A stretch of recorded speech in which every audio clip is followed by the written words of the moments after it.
लाभ दर्शविणारे कुंडलीतील स्थान म्हणजे लाभस्थान. पण हे झालं आपणा ज्योतिष अभ्यासकांचं वाक्य. पण एक इंजिनियर जेव्हा या स्थानाचा अभ्यास करतो तेव्हा त्याचा दृष्टिकोन कसा असू शकतो ह्या लाभस्थानाकडे बघण्याचा, हेच आपण आता जाणून घेऊयात इंजिनियर श्री संतोष जगदाळे यांच्याकडून. लाभस्थान या विषयाअंतर्गत श्री संतोष जगदाळे.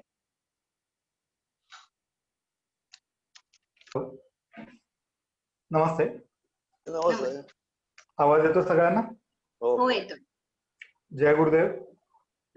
इंगळे सर आणि उमरीकर सरांना मी शतशः नमन करतो. तसेच माझे सगळे उपस्थित या व्यासपीठावर असलेले माझे मित्र आणि सहकारी यांनाही माझा नमस्कार. आजचा विषय खूप वेळ न झाला होता, मी अगदी टू दी पॉइंट एक डिस्कशन पुढे स्टार्ट करतो. आजचा विषय मला दिला तो लाभस्थानाचा. खरं तर लाभस्थान याच्याबद्दल नावातच सगळं आहे की याच्यावरून सगळ्या प्रकारच्या आयुष्यात आपण विवेचन पाहतो.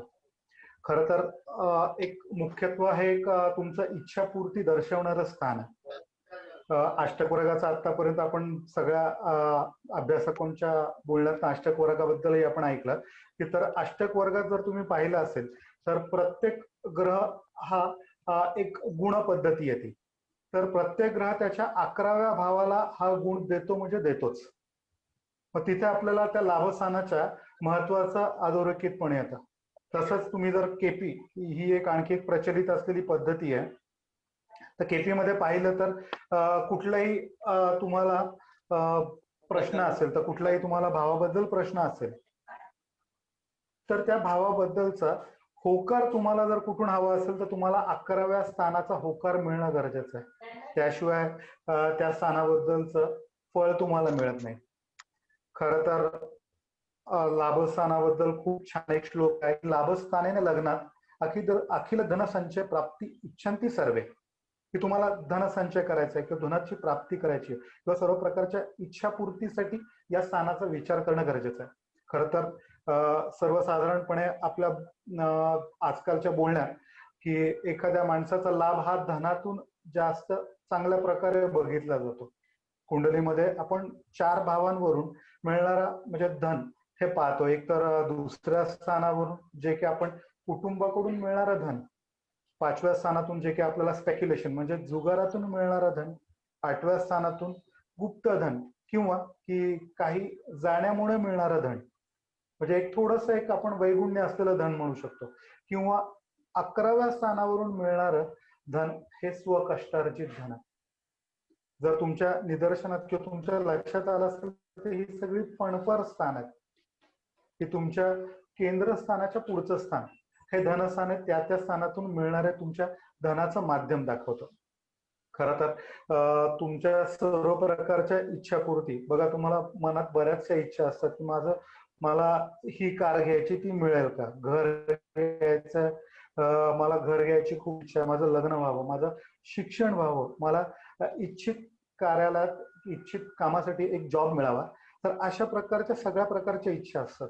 पण नुसत्या इच्छा असून पूर्ण होत नाही, तर त्याला तुम्हाला लाभस्थानाची जोड असणं तितकंच गरजेचं आहे.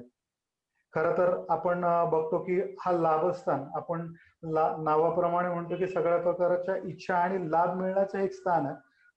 हा एकच ढोबळपणे प्रत्येक अभ्यासूच्या मनात पडलेला एक प्रश्न की विचार असतो की मला लाभस्थानच या लाभावरून मिळतं. बरेच छोटे छोटे मुद्दे आहेत की जे असतात, जसे कसं असेल किंवा मित्रांची क्वालिटी काय असेल या स्थानावरून बघते. तृतीय स्थान हे लग्नाचं तृतीय स्थान जसं माझ्या लहान भावाचं घर आहे किंवा लहान भावाचं स्थळ आहे, तसंच 11वं स्थान म्हणजेच लाभस्थान हे माझ्या मोठ्या भावंडाचं सुख आहे. म्हणजेच माझ्या मोठ्या भावंडाकडनं मिळणारं सुख हे मला लाभस्थानावरून मिळतं. खरं तर 11व्या स्थानावरून आपण सिद्धीचं म्हणजे एखाद्या माणसाची उपासना पद्धती कशी असेल किंवा त्याला सिद्धी कुठली आहे की नाही हे इनडायरेक्टलीपणे तुम्हाला 11व्या स्थानावरून म्हणजे लाभस्थानावरून सुद्धा कळतं. खरं तर पंचम स्थानाचं सप्तम स्थान म्हणजे लाभस्थान आहे.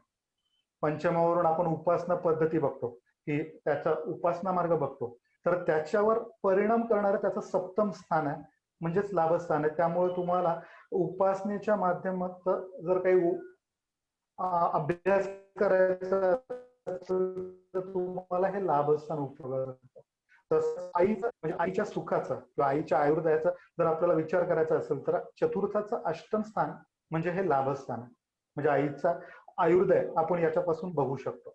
त्याचबरोबर जर आपण शारीरिक गोष्टी बघायच्या झालं तर डावा कान गुडघ्यापासून पायापर्यंतचा भाग हा या भावावरून अभ्यास करू शकतो. खरं तर पंचमावर या भावात असलेल्या ग्रहांच्या म्हणजे या ग्रहात जर तुम्ही बघितलं तर या भावात जे ग्रह आहेत त्यांची थेट म्हणजे सातवी दृष्टी ह्या पंचमावर असते. म्हणजेच काय तर तुमच्याकडं तुम्हाला जे काही पंचम भावावरून मिळणारी सुख आहेत म्हणजे संतती सुख असू देत किंवा प्रणय सुख असू देत किंवा तुम्ही असं म्हणा की तुम्हाला धन आपण स्पेक्युलेशन मधनं किंवा जुगारातून मिळणारं धन आहे तर त्याच्यावर प्रभाव टाकणारे हे लाभस्थानातले ग्रह आहेत किंवा लाभस्थानातले राशी आहेत.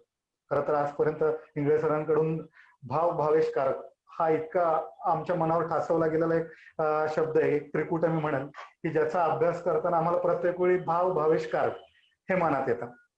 तर याच्यावरूनच मी आता लाभस्थानावरून मिळणाऱ्या आपल्याला कशा प्रकारे आपण लाभस्थानाचा उपयोग करता येईल ते बघूया. खरं तर मी भावस्थानात म्हणजे आता भावेश म्हटलं की तुमच्या लाभस्थानाचा भावेश हा जर शुक्र असेल, शुक्र हा मुळातच तुमचा तुम्ही असं म्हणू शकता की एक सत्व प्रवृत्तीचा ग्रह आहे किंवा एक चांगला ग्रह आहे की तो तुम्हाला लाभात लाभेश म्हणून जर शुक्र मिळाला तर तो एक उत्कृष्ट प्रकारची धनप्राप्ती करून मिळतो. त्याचबरोबर तो एक शुभग्रह असल्यामुळे एक चांगला मित्र परिवार, त्याचबरोबर त्याची सप्तम स्थानाच्या समोरची रास असल्यामुळे तो एक संततीसाठी सुख देणारी किंवा संतती कन्या संतती जास्त देणारा सुद्धा ग्रह असू शकतो. तसंच पुढचा ग्रह तर आता मंगळ लाभेश म्हणून जर तुम्हाला मिळाला तर मंगळ हा थोडासा तामसी ग्रह आहे, त्याला आपण नैसर्गिक पापग्रह पण मानतो. मग तो थोडासा संततीस अपायकारक ठरू शकतो. तसंच तुमच्या इच्छा आकांक्षा ज्या पूर्ण होतील त्या संघर्षाशिवाय होणार नाही किंवा असं म्हणू शकतो की तुम्हाला त्याच्यासाठी जरा जास्त कष्ट किंवा झटावं लागणार आहे. एक प्रणयाचा कारक आपण म्हणतो की पंचम स्थान हे प्रणयाचं स्थान आहे, त्यामुळे पंचमाच्या सप्तमात जर तुम्हाला मंगळ असेल तर तो तुम्हाला असं म्हणा की एक स्त्री सहवासाची ओढ दाखवतो. एक गुरु गुरु हा जर तुम्हाला लाभेश गुरु असेल तर गुरु हा तुम्हाला जीवाभावाचे मित्र देतो, कारण आपण लाभस्थानावरून मित्रमंडळींचाही सुखाचा आपण अभ्यास करतो. तर गुरु हा तुम्हाला जीवाभावाचे मित्र दाखवतो. खरं तर महत्वाची गोष्ट म्हणजे की आता श्रेयांश सरांनी पण दशम स्थानाबद्दल सांगितलं, त्यालाच सांगून सांगतो की जर तुमच्या लाभस्थानामध्ये जर एक गुरुग्रह असेल तर तो व्यापारी लोकांना खूप चांगला मानला जातो, कारण गुरुग्रह एक एक्सपान्शन ही एक आपण म्हणतो ना की एक्सपान्शन असलेला एक ग्रह आहे, एक सगळ्यात मोठा ग्रह आहे. त्यामुळे गुरु हा व्यापाऱ्यांना खूप चांगला मानला जातो. बुध ग्रह हा जर तुमचा लाभेश असेल, बुध हा तारुण्याचा कारक आहे, एक आपण म्हणतो ना की एक बुद्धीचा कारक आहे, एक अभ्यासू तरुण मित्रांचा कारक तुम्हाला याच्यातनं बुधामधनं मिळेल. तसंच तो एक बौद्धिक आणि एक आपण म्हणतो ना हुशारी असलेला व्यापारासाठी बुद्धी देणारा ग्रह आहे, म्हणून तो लाभेश म्हणून जर तुम्हाला बुध असेल तर तो तुम्हाला खूप चांगली फळं देईल. चंद्र आपण म्हणतो की मगाशी एक वक्त्यांनी चंद्राबद्दल खूप छान सांगितलं की चंद्र हा तुमच्या मनाचा कारक आहे, एक नैसर्गिक शुभ ग्रह आहे. त्या तसंच हा एक आपण म्हणतो की एक माया एक आपला एक आसक्ती दाखवणारा ग्रह आहे. खरं तर हा जर तुमचा लाभेश म्हणून जेव्हा मिळतो तर तुम्ही सुखासक्तीकडे वळणारा तुमचा कल असू शकतो, किंवा तुम्ही असं करा की हा एक शुभग्रह असल्यामुळे संपत्ती देणारा पण असतील का, तसंच स्त्रीग्रह असल्यामुळे कन्या संतती दर्शवणारा. शनी हा जर तुमचा लाभेश असेल तर शनी हा मुळात कायद्याचा अभ्यासक आहे. खरं तर शनी म्हटलं की आपण म्हणतो की एक विलंब किंवा एक कष्ट हा एक सेवेकरी कष्टकरी वर्गाचा प्रतीक आहे. तर हा तुम्हाला कष्ट किंवा खूप कष्टाने पैसे मिळवून देतो किंवा कष्टाशिवाय पैसे नाही किंवा कष्टाशिवाय तुम्हाला सुख नाही हे दर्शवतो. तुम्हाला संतती सौख्यात कुठेतरी वैगुण्य आणतो, कारण हा एक आपण म्हणतो ना की एक नपुंसक ग्रह आहे. त्यामुळे शनी तिथे असणं संततीसाठी इतकं चांगलं नाही. लाभस्थानात किंवा लाभेश तुम्ही असं जरा की रवी असतात, रवी मुळातच एक आपण म्हणतो ना मान मर्तब किंवा मानाचा कारक आहे. तर त्यामुळे त्याची पैसे कमवण्याची जी पद्धती आहे ती सुद्धा मानाने पैसा कमवेल किंवा माझ्या मनाप्रमाणेच पैसे कमवेल मी. की मला कोणी 4 लोक तिकडे चाललेत म्हणून मी त्या त्या मार्गाने पैसे नाही कमवणार, तर मी माझ्या मनाने आणि मानाने करेल. खरं तर हा एक सामाजिक ग्रह आहे, त्यामुळे तुम्हाला मित्रांचा आणि समाजात वावरणारा किंवा एक सामाजिक सामाजिक आयुष्य देणारा हा ग्रह आहे.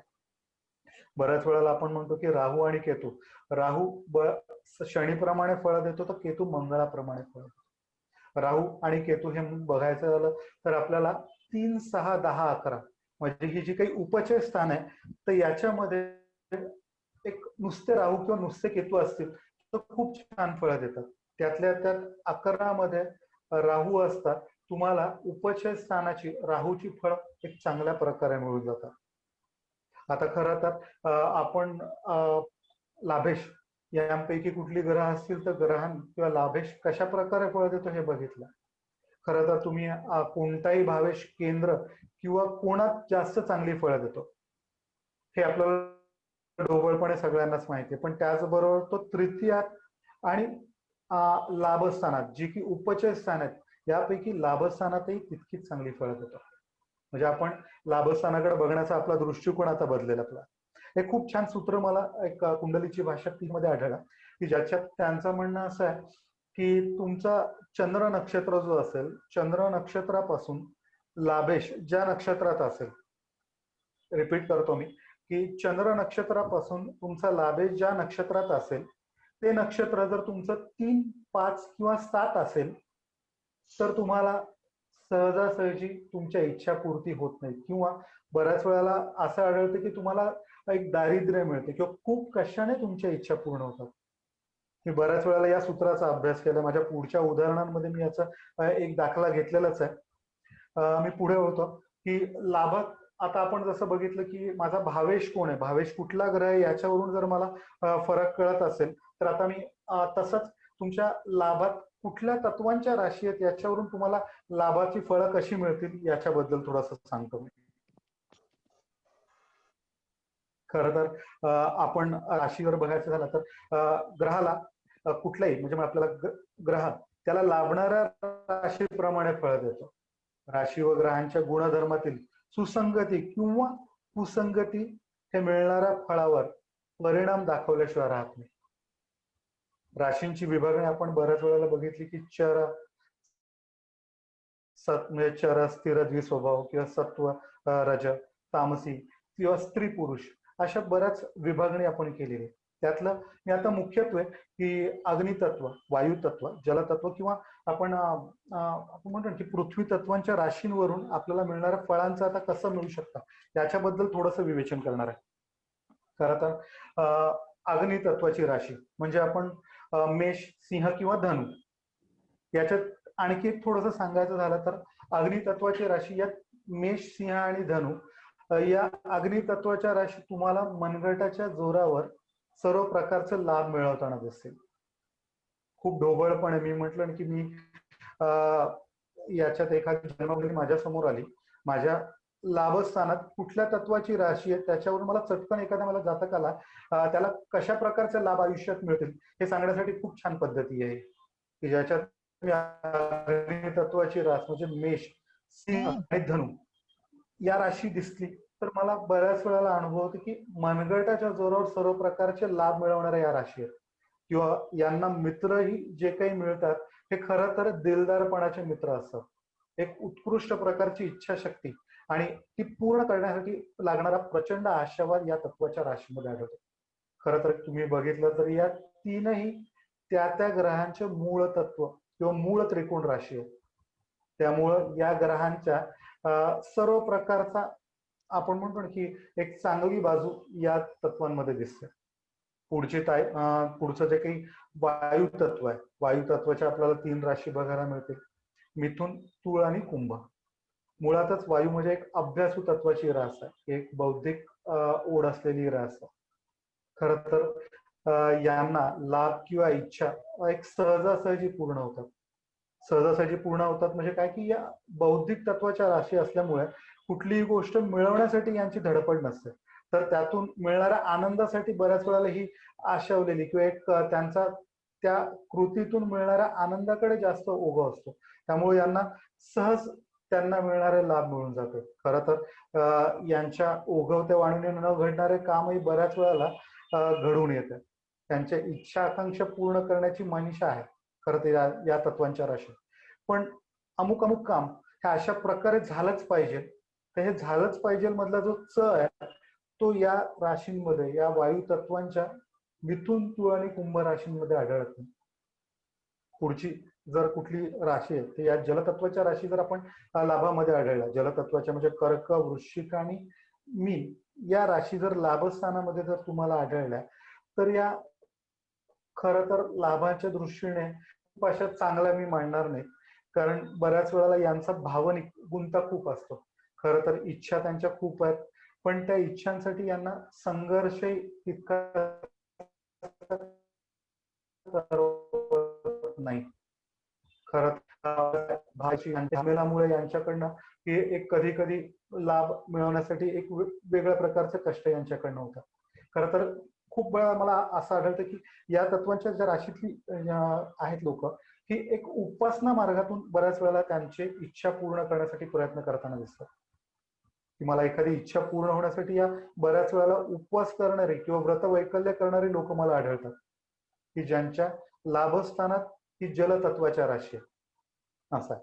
खरं तर यांना आणखी एक चांगली गोष्ट अशी आहे की यांना नेहमी एक चांगली परोपकारी आणि मित्र जी मिळतात ती चांगल्या स्वभावाची मित्र मिळतात. पुढच्या तत्व जर आहे तर पृथ्वी तत्वाच्या राशींबद्दल जर बघायचं झालं आपण, तर पृथ्वी तत्वाच्या राशी जर लाभात मिळाल्या तुम्हाला, जसं की वृषभ, कन्या आणि मकर, खरं तर या आधी भौतिक अर्थतत्वाच्या राशी आपल्या चिकाटीने, सचोटीने, स्वार्थाने लाभ मिळवताना दिसतात. खरंच लाभातील या राशी क्वचितच लहान भावंडांची जबाबदारी घेताना दिसतात. सतत त्यांच्या नवनवीन इच्छा असतात. मगाशी जसं मी वायू तत्वांच्या राशीबद्दल म्हणालो की मला अमुक गोष्ट मिळालीच पाहिजे, त्यांच्याबद्दल नसती, पण या राशीच्या, या तत्वाच्या राशींबद्दल मला एखादी गोष्ट हवी म्हणजे हवीच, आणि या हवी याच्यासाठी त्यांचं पूर्ण आटापिटा असतो. म्हणजे जोपर्यंत ती गोष्ट मिळत नाही तोपर्यंत ते काम करत नाही. थोडक्यात बघायचं झालं तर खूप ढोबळपणे आपण तत्वांवर आधारित आपल्याला आयुष्यात मिळणारे लाभ म्हणा किंवा आपल्या इच्छापूर्ती कशा मार्गाने होतील म्हणा, किंवा मला मिळणारा माझ्या मोठ्या भावंडांचं सुख असू देत किंवा मला मित्रमंडळींकडून मिळणारा मला सपोर्ट असू देत, ते मिळतं. तत्वाच्या राशी मनगटाच्या जोरावर, वायुत्वाच्या राशी बुद्धीच्या जोरावर, जलतत्वाच्या राशी उपासनेच्या जोरावर, तर पृथ्वी तत्वाच्या राशी या चिकाटी आणि स्वार्थाच्या जोरावर त्यांचे लाभ इच्छापूर्ती करताना दिसते. मी फार वेळ घेत नाही तुमचं, मी पत्रिकेंवर येतो. पत्रिकेंवर बोलायचं झालं तर माझी पहिली पत्रिका मी तुमच्या समोर जी मांडली, अगदी मुद्दाम मी इथे इतर साऱ्या कुंडली दिलेल्या नाही आहेत, जसं की नवमांश कुंडली म्हणा किंवा चंद्र कुंडली म्हणा, की याच्याबद्दल फार दिलं नाही. कारण काय होतं की जातक जेव्हा समोर येतो की मला ती कुंडली, मला विवेचन त्याच्याबद्दल द्यायचं, तर माझ्या समोर ढोबळपणे ज्या समोर मी जर तत्वांचा गुणांचा माझा जर अभ्यास चांगला असेल तर मी खूप चटकन त्याबद्दल मी सांगू शकतो की त्याचा आनंद मिळाला की तुम्हाला खूप छान वाटतं. की आता ही एक कुंडली मी ठेवलेली आहे समोर, की मुद्दामून मी इथे कोणाची नावं लिहित नाहीये, की माझ्या मित्रांपैकी, माझ्या जातकांपैकी समोर आलेल्या कुंडली आहे. खरं तर ही एक लाभस्थानाबद्दल मला सांगायची कुंडली आहे. या कुंडलीत जर तुम्ही बघितलं तर तुमचा जो गुरु आहे हा लाभेश आहे, सॉरी, गुरु हा दशमेश, लाभेश शनी, म्हणजे गुरु दशमेश आणि लाभेश शनी हा एकमेकांच्या नवपंचम युगात आहे. लाभेश शनी चतुर्थात चतुर्थेशा बरोबर आहे असा. तर लग्न म्हणजे दशमेश, लाभेश आणि चतुर्थेशाचा संबंध दिसतो. खरं तर चंद्राकडून सुद्धा जर तुम्ही हीच बघितली गोष्ट, तर तुम्हाला दशमेश शुक्र स्वराशीचा चतुर्थात दिसतो. म्हणजे यांना मी जस्ट सहजासहजी म्हटलं की तुमचा जमिनीचा काही व्यवसाय आहे का, कारण मला इथे दशम, लाभ आणि चतुर्थाचा चंद्र राशीकडूनही संबंध आढळला आणि लग्न राशीकडूनही आढळला. त्यामुळे मी त्यांना सहज विचारलं की तुमचा जमिनीच्या व्यवसायातून काही फायदा होतो का, तर मला त्यांच्याकडून कळलं की त्यांचा जमिनीचा म्हणजे लायझनिंग आपण ज्याला म्हणतो ना की NA करणं, किंवा जिचं आपण म्हणतो ना की कायद्याचा अभ्यास करून मला जमिनीच्या काही गोष्टी मी सोडवल्या जातात, तर असा इथे मला संबंध कळला. खरं सांगतो मित्रांनो, या ढोबळ गोष्टीवरून मला स्वतःला खूप आनंद झाला, आणि तो आनंद त्या एक ठोकळा कुंडलीवरून मला दिसला. त्याच्याकरता मी मुद्दाम ही कुंडली ठेवली. सर पुढची कुंडली. हॅलो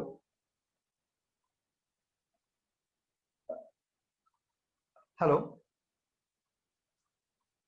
आवाज येतोय? हॅलो.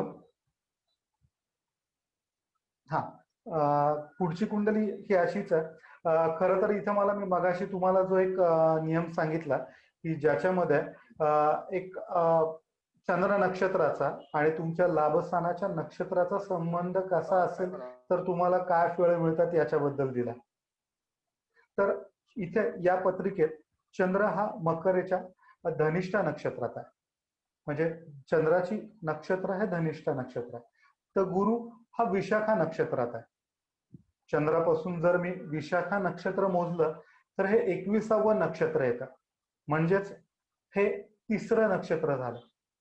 म्हणजे आपण, मी मगाशी जसं म्हटलं की चंद्र नक्षत्रापासून जर लाभेश हा 3, 5 किंवा 7व्या नक्षत्रात असेल तर त्या व्यक्तीला दारिद्र्य येतं, किंवा त्याला बऱ्याच वेळेला की सहजासहजी त्याच्या इच्छा पूर्ण होत नाही. या व्यक्तीच्या आयुष्यात खरं तर अजूनही याचं लग्न झालेलं नाहीये, ग्रॅज्युएट व्यक्ती आहे. खरं तर ज्या काही एक अजूनही त्याचं म्हणतात ना की घर घेण्याचं स्वप्न अजून साकार झालेलं नाही, खूप कष्टाने त्याला त्याच्या इच्छा पूर्ण होताना दिसतं. पुढची पत्रिका घेतो मी. Hello sir. हॅलो. हे बरोबर आहे ना? हो येस, हीच ही पत्रिका आहे. खरं तर या पत्रिकेत जर तुम्ही बघितलं, मी मुद्दा म्हणून इथं फक्त लाभस्थानाबद्दल बोलतोय. खरं तर याचा अर्थ असा नाही की फक्त लाभस्थानावरून पत्रिका सोडवल्या जात आहे. खरं तर याच्यावर आपल्याला 1-5-9चे स्वामी अभ्यासणं गरजेचं आहे. भावेश कारक ग्रह हे अभ्यासणं गरजेचं आहे. पण जो की माझा आजचा विषय लाभस्थानाबद्दल असल्यामुळे मी लाभस्थानाच्या अनुषंगाने जे काही माझं विवेचन आहे किंवा जे पत्रिकेच्या बद्दल अभ्यास आहे तो मी समोर ठेवतो, किंवा लाभस्थानातनं मिळणाऱ्या फळांबद्दल मी इथे सांगतोय. आता इथे मी भावंडाच्या सुखांबद्दल मी सांगतोय तुम्हाला. खरं तर इथं बघितलं तर या पत्रिकेत लाभेश जो की गुरु आहे हा सप्तम स्थानात आहे, आणि तो सप्तमातून म्हणजे त्याची 5वी दृष्टी लाभस्थानावर देतोय. भावंडाचा कारक मंगळ हा भाग्यात असून तो उच्चीचा आहे. खरं तर या व्यक्तीला, या जातकाला त्याच्या थोरल्या भावंडांकडून खूप मदत होते.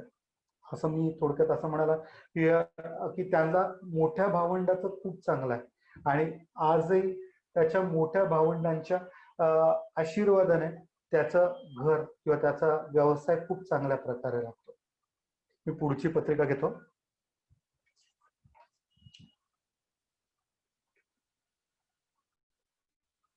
हॅलो.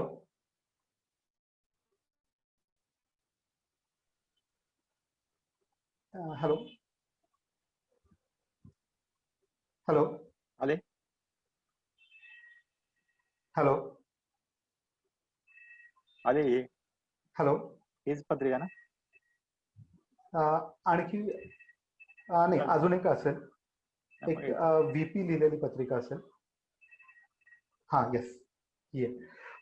खरं तर आता जसं मी तुम्हाला म्हटलं की लाभस्थानात आपण भावंडांचं सुख बघतो, आपण लाभ बघतो, किंवा माझ्या उपास, त्याच प्रकारे आपण म्हणतो ना मित्रांचा समुदाय किंवा मित्रांचा सुख कशा प्रकारे मिळतात याच्याबद्दल ही खास मी पत्रिका दिलेली आहे. सर पुढची पत्रिका की ज्याच्यामध्ये तुम्ही जर बघितलं तर लाभेश आहे. लाभेश शुक्र हा लाभात आहे. लाभेश शुक्र लाभात, लाभस्थानाचा कारक गुरु हा ग्रह आहे, तो लग्न स्थानात आहे. हे मग जर तुम्ही बघितला, हो येस, नाही त्याच्यात VP लिहिलेली पत्रिका आहे. हेच आहे ना, VPMU. हा yes yes yes, absolutely right. मला माहित बी थोडीशी स्क्रीन लेट शेअर हा होते. येस. हा की बरोबर. मी मला दाखवत की सुख मित्र नाही कशा प्रकारे लागतो किंवा ज्ञानी लोकांचा तुम्हाला समुदाय मिळतो, चांगल्या लोकांचा इथं दिलेला आहे. तर याच्यात जर तुम्ही बघितलं तर लाभेश शुक्र हा लाभात आहे. मुळातच शुक्र जर तुम्ही बघितला हा नैसर्गिक शुभग्रह आहे. त्याचबरोबर याचा म्हणजे या लाभस्थानाचा कारक गुरु हा तुमच्या लग्नस्थानी उच्चित आहे. त्याच्यामुळे यांना जो मिळालेला मित्रांचा समुदाय हा खूप दिलदार मित्रांचा समुदाय, ज्ञानी लोकांचा समुदाय की ज्यांच्या मदतीने यांनी एक खूप चांगलं मोठं कार्य केलेलं आहे. पुढची पत्रिका मी घेतो की एक खरं तर मी मुद्दा म्हणून खूप मोठ्या लोकांच्या पत्रिका घेतल्या नाही की जे आपल्या अवतीभोवती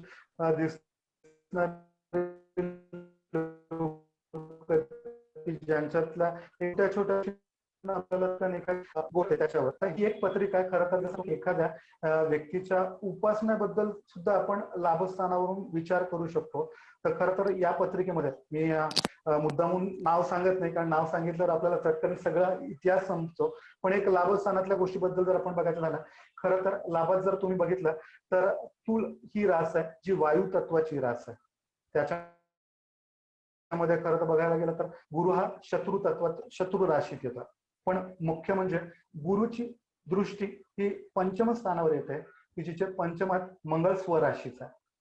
लाभाच्या धनात म्हणजेच लग्नाच्या व्ययस्थानात ही राहू राशी येते. म्हणजे लाभापासून जे मिळणारे सुख की जेव्हा आपण म्हणतो ना की भौतिक सुखांपासून परावृत्ती दाखवणारा हा राहू आहे की हा व्ययस्थानातला राहू. त्याचबरोबर पंचम स्थान उपासना दाखवते. इथे जर मी नवमांश कुंडली तुमच्या समोर मांडली असते तर पंचमातला मंगळ हा वर्गोत्तम मंगळ आहे. त्यामुळे ही एक संन्यासी आणि धर्म आणि तत्वज्ञान मार्गाने चालणाऱ्या मनुष्याची ही कुंडली आहे, ही लग्न कुंडली आहे. पुढची आणखी एक कुंडली शेवटची.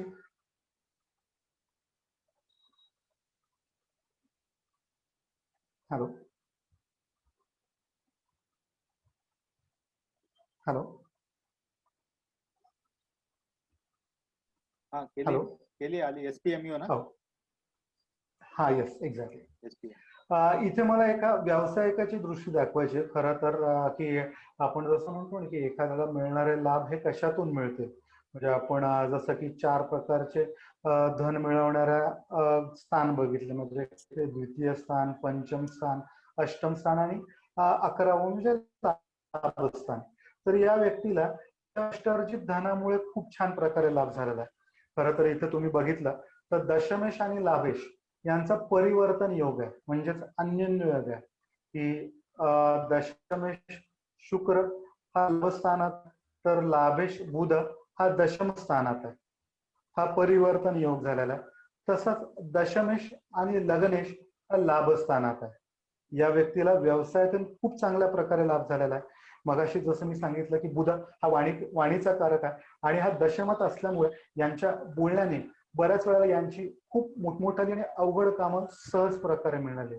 तसेच की शुक्र हा तुमच्या लाभस्थानात असल्यामुळे यांचाही मित्र समुदाय खूप चांगल्या प्रकारचा आहे आणि त्यांना खूप चांगल्या प्रकारे त्यांना त्यांच्या मित्रांचा उपयोगाने त्यांनी त्यांचा व्यवसाय खूप मोठ्या लेवलवर नेऊन ठेवलेला आहे. खरं तर उमरीकर सरांचा आणि इंगळे सरांनी जे वेळोवेळी आम्हाला खरं तर मदत केली आणि आम्हाला या कुंडलीच्या अभ्यासाबद्दल जे छोटे छोटे ठोकताळे दिले त्याच्यावरून आतापर्यंत आमची ही झालेली वाटचाल तुमच्या समोर मी मांडली. मला दिलेल्या संधीबद्दल तुम्हा सर्वांचे मी धन्यवाद मानतो.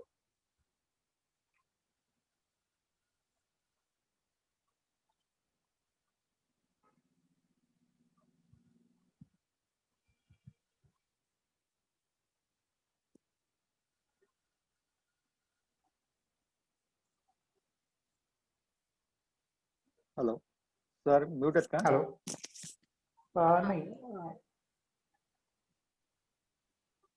धन्यवाद धन्यवाद संतोष. आता ऐकू येतं का? हो येतंय सर. हा, हा येतंय. आता ऐक. धन्यवाद संतोष. तुझं भाषण मी खूप छान ऐकलं. धनस्थानासंबंधी जे काही तू वर्णन केलं आहे, 4-5 जे स्थानं सांगितले आहे योग्य स्थान आहे. 2, 5, 8, 12 पणपर स्थानं योग्य स्थानं आणि प्रत्येक स्थानातून वेगवेगळ्या प्रकारचं धन कसं मिळतं अत्यंत छान प्रकारे सांगितलं. लोक इतक्या सूक्ष्मतेमध्ये जात नाही आणि ते आपण म्हणतो की छोटी छोटी बातों से बात बनती है, छोटी छोटी बातों से बात बिघडती है.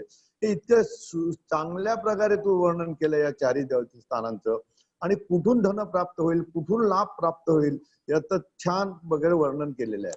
त्याच प्रकारे तू जे सगळं स्थानामध्ये वेगवेगळे ग्रह कशा प्रकारे फळ देतात, तिथे शुक्र, मंगळ, बुध याचं पण छान केलंय.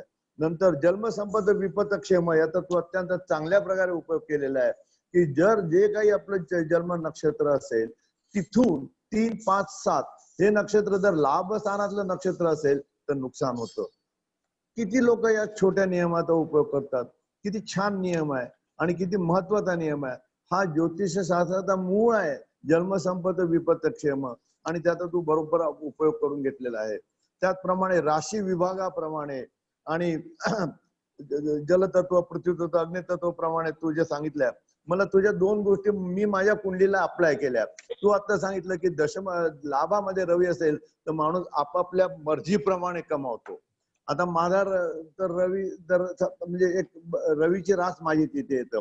मी माझा ज्योतिषाचा व्यवसाय माझ्या मर्जीप्रमाणे करतो, इतर लोक त्यांच्या मर्जीप्रमाणे करतात. दोघांच्या मर्जीमध्ये खूप फरक आहे, तुम्हाला सगळ्यांना माहिती आहे. तर तो एक फार महत्वाचा पॉइंट मला तिथे मिळाला. आणखीन एक पॉइंट कुठेतरी मला तुझ्या बोलण्यामध्ये मिळालेला आहे. तर असे दोन्ही पॉइंट तंतोतंत मला लागू पडले आहे.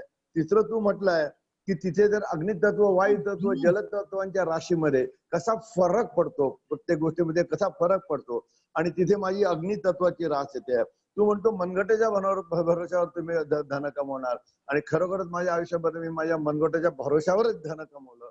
तुझे 2 नियम माझ्या पत्रिकेमध्ये खूप तंतोतंत लागले आणि मला एकदम ती जागृती झाली की किती छान प्रकारे तू विवेचन केलेलं आहे. त्याचप्रमाणे सगळे जलतत्व म्हणा, अग्नितत्व म्हणा, पृथ्वीतत्व म्हणा, तू चांगल्या प्रकारे सगळं सांगितलेलं आहे. आणि कुंडलींचं 4 कुंडलींचं विवेचन पण छान प्रमाणे केलं आहे. छान, गुड, धन्यवाद. धन्यवाद सर. खूप वेगळ्या वेगळ्या आणि अभ्यासपूर्ण माहितीचा लाभ देणारे हे व्याख्यान ठरलेलं आहे. धन्यवाद संतोष सर, धन्यवाद. थँक्यू. तर समारोपाकडे जाऊयात. हो, जाऊया. धन्यवाद सर्व ज्योतिष अभ्यासक